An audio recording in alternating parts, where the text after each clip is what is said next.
Welcome to the Hook Exhibit, where we get to share and express our go-to songs, hooks, and lyrics based on our experiences that just do it for us. Whether it's pop, country, rock and roll, rap, dance, techno, opera, it doesn't matter, because here there are no strangers, just friends we haven't met yet. And the show goes something like this. I'm going to share and express my go-to songs, hooks, and lyrics based on my experiences that do it for me.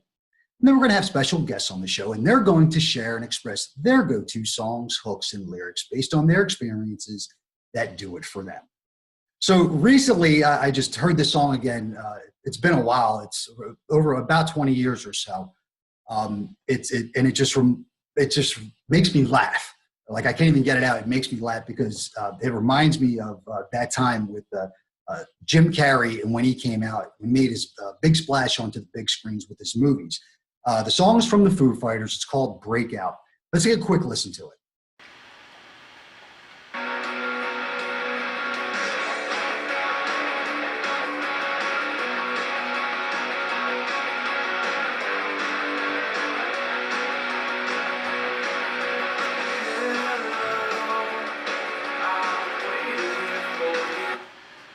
So there you have it from the Foo Fighters. It was off of their album, There's Nothing Left to Lose. It was also on the cover album, on the soundtrack for the movie Me, Myself, and Irene. Now, again, as I mentioned, it reminds me of Jim Carrey when he brought us a whole new type of comedy, the way he delivered his lines, with his character, I should say, with movies of Ace Ventura, Pet Detective, The Cable Guy, The Mask, Liar, Liar, Me, Myself, and Irene. And one of my favorites is Dumb and Dumber. Now, how I relate this song to my personal experience, it's not so much there's a hook or lyric in that song, but again, it reminds me of the comedy that Jim Carrey brought us. But so in Dumb and Dumber, his character is Lloyd. For those that remember, and I'm giving a refresher for everyone, his character is Lloyd, and he goes to find out what his chances are to be with this girl that he likes. And the girl's response was, 1 in a million. So being optimistic as Lloyd was, he spins it around, with the glass half full, saying, so you're saying there's a chance. And to me, I just found that funny because I have this one friend, and I'm sure a lot of you have this one friend, is just relentless when it comes to trying to pick up girls. Matter of fact, he's so relentless. Part of his nickname is machine gun, because his philosophy is one of those rounds of bullets are going to hit. And unfortunately for him, that was very rare. But at any rate, it just reminds me of that time back years ago of going out. He would just try to pick up these girls, that he was locked on, and they would tell him in a nice way. A couple of times it got a little obnoxious because he just wouldn't take no for an answer. But kudos to him for being optimistic with the glass half full. Unfortunately, most of the time, the glass, it might have been half full, but there was a major leak in it. And it was just, the glass was empty real quick. So that's my my song, not so much my hook. Again, nothing personal, no hook related from that song, but it's just that era that Jim Carrey brought us to experience that type of comedy. And it's just, I just laugh. It's just really, really cool. It gets me in a good place. So our guest for today, another good-looking girl. I'm sure she has her stories. She's from the Philly area. Her name is Michelle Marchiano. Let's give a warm welcome for Michelle. Michelle, thank you so much for joining us. How are you doing today? I'm doing great today. Thank you so much for having me.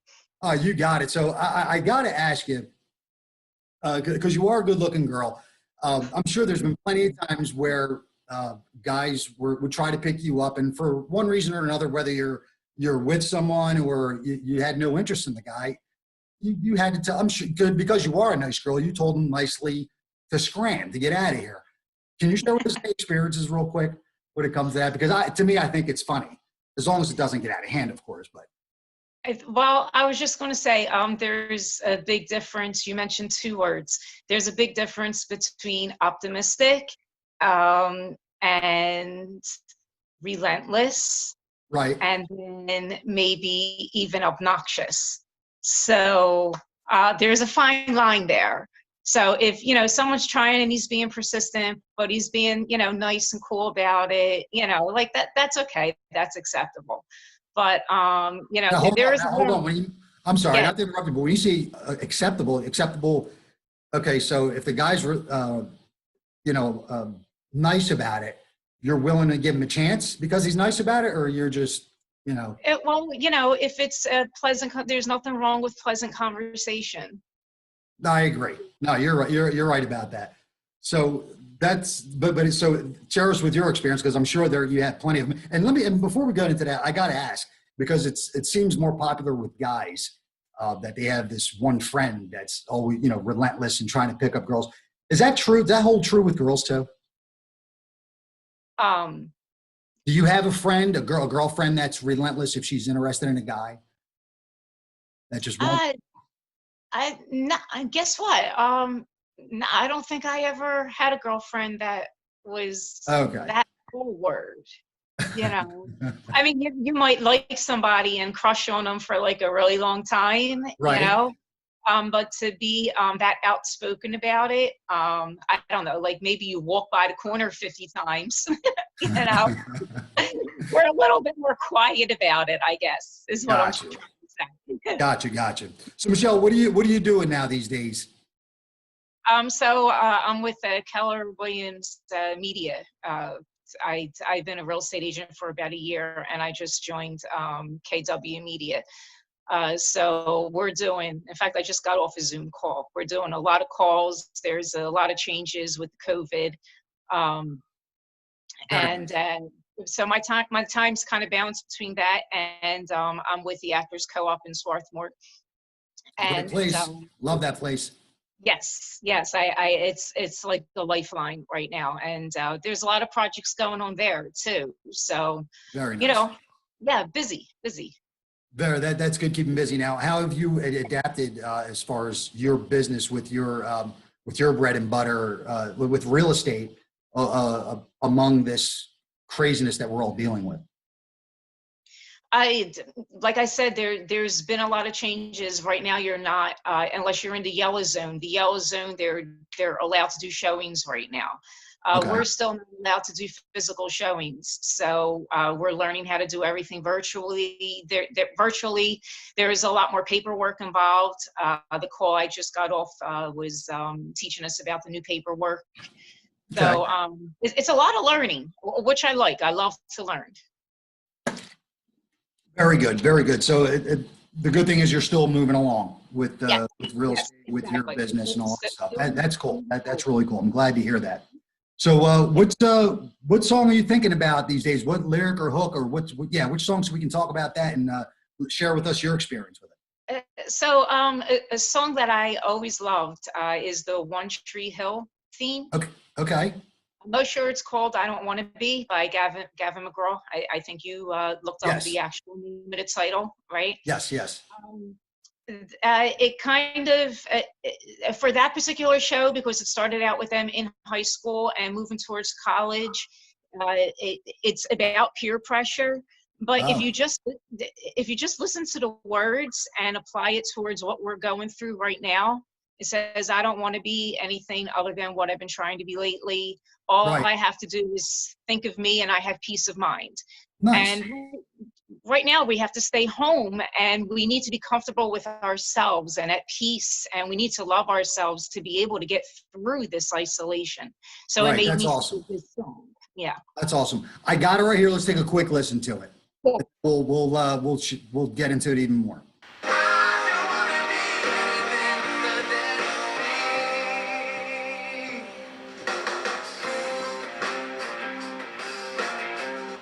That's a great tune. I really like that song. It's really, I like the beat to it. It's the hook is pretty powerful there. It is. It is. Did you listen to the whole song, Manny? Yeah, I've heard. Yeah, I've heard the song plenty of times. I like that tune. I never really sunk my teeth into it like you have. Like it personally relates to you, but I do like the song. I've heard it plenty of times. I'll keep it on the radio. I mean, now it's back. When it came out years ago when it used to be on the radio a lot. But yeah, I definitely like that song. I like it. Now, share with us again. How does it personally relate to you? Well, the first time I watched, I just loved that show, and I Mhm. just knew the song from the show. The first time I actually heard it, that I heard the song in full, the verses are so different from the chorus. Right? I was really, really surprised. I was like, oh my God. I was like, I didn't realize that those couple of lines came from this almost like it's kind of like a soft rock song, Yeah, actually. right. So, I mean, I do so many things. I'm a musician. I had a dance studio. I'm a hairdresser. Nice. So it adds the musician part of me, the singer part of me. It really kind of fed into my creativity there. The chorus itself always spoke to me, and then when I heard the song in full, I was just like, wow, like this is a really good song. It's not just a Nice. theme song, it's just a really good song in general. And then of course I looked up the artist and other things, that he did and things like that. And there was a lot of talent on that show, a lot of Yeah, talent. yeah, definitely. From this, from their theme song to the actors and the storyline, really, really good stuff. Really, really good stuff. So you said you were you still do music? I haven't sung in a while just because I have a polyp on my vocal cord. But Okay, yeah, I sang that's in New York awesome. City. I used to sing in New York City, at bars, restaurants. I did here too in Conshohocken, Center City, Philadelphia. Very nice. So Very yeah, a nice. jack of all trades. Yeah. Nice. Well, I look forward to hearing you when your throat gets better on your vocal cords, and hopefully we Thank you. Thank you. I get to appreciate it. get stuff. I'm looking forward to that myself. Yeah. Very cool. Very cool. So you mentioned the Actors Co-op. Val, Pete, Danny, Beth, everyone there. Really, really Love good stuff. everybody. Yes. Love, Yeah, I love. love that place. And for those in the Philly Swarthmore area, I should you want to get into acting or even any type of production, I strongly recommend the Actors Co-op in Swarthmore, PA. Hit us up and we'll definitely give you more information. But how are you And you know, getting along there? I've made it to a few of the calls. Fortunately, I've been a little bit busy, but unfortunately, I haven't been able to join in. Share with us what's going on there. um, it's not only probably the best acting school. I've been acting also for about 15, 20 years, in and out of different schools and the networks, Actors Connection, things like that in New York. It's not only the best school as far as their curriculum that I have ever experienced. The teachers are actively actors, if Yeah. you want to say that, and it's just such a good group of people, such a nice group of people. I'm used to being around of a lot of pettiness and Mm. being in acting or any dancing. It seems like lots of times there's lots of competition, and there it's so different. Everybody supports each other with Yes. whatever endeavor they're doing. It's just such I just get uplifted every class or every Zoom call that we're doing now. Afterwards, I just feel so incredible and so blessed to actually be able to That's be a awesome. part of that group. Yeah. Yeah, that's good stuff. I mean, that's part of their name where it's an actors co-op. Yeah, they have their instructors and they have people come in to help out. But it's a collaboration. It's a co-op with everybody sharing their ideas, and we help each other out on their projects and so on and so forth. They've helped me out tremendously with my project last year. Hopefully that'll come to fruition, once we get this COVID thing done. But yeah, really good stuff. And speaking of sometimes when they have people in, that was pretty cool when Aubrey Plaza came. Remember that? Yes. That Yes, I was do cool. that. How cool is she? That wasn't too long after I joined, and she was just so cool, so nice. Like, yeah, you wouldn't. She's just a normal person, Yeah. yeah, yeah, and that The was cool really. thing. I'm sorry. Go ahead. It was really exciting. She answered a lot of good questions. It was a really good uh, interview.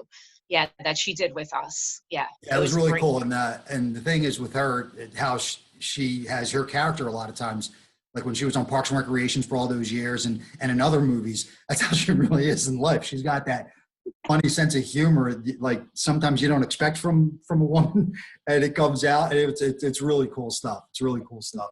So, do you have any projects coming up? I mean, I know it's tough to because I have a lot of actor friends that I've had on the show, and they said the same thing a lot. Where because of this COVID-19, they haven't been able to pursue anything else, or a lot of stuff got halted. Same for me. Do you have any projects in the works that we could possibly look forward to? You want to share with us? Actually, there's some writers in the group right now, and Mhm. so what we're looking to do is to start pairing off and doing scenes via Zoom calls, and then editing them together because we have editors in our group as well. Okay. Yes, not just one. I mean, there's a bunch of projects that we're all as a group getting ready to do, even with this COVID going on. Yeah. That's cool. So It's really good stuff how they keep everyone involved. Again, Pete and Ballard are great people. The studio is phenomenal. I love it there. I've been to many acting studios, uh, and this one by far is it's just it's really. so different.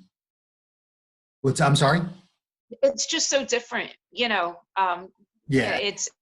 yeah. Well, it helps when the people are just that cool.